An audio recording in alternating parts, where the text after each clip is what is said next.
Husam প্রথমে মসজিদে গিয়ে প্রার্থনা করল, আল্লাহর কাছে সাহায্য চেয়ে বলল, হে আল্লাহ, আমাকে এমন বুদ্ধি ও সাহস দাও যাতে আমি এই অত্যাচারী রাজাকে ন্যায়ের পথে আনতে পারি।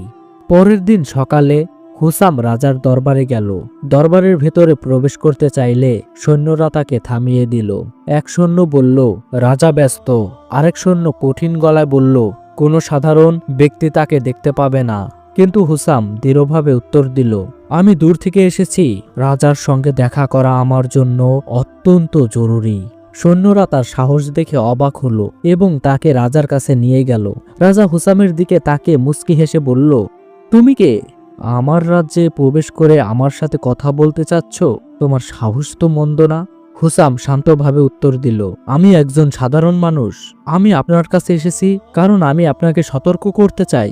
রাজা হেসে বলল, আমাকে সতর্ক করবে?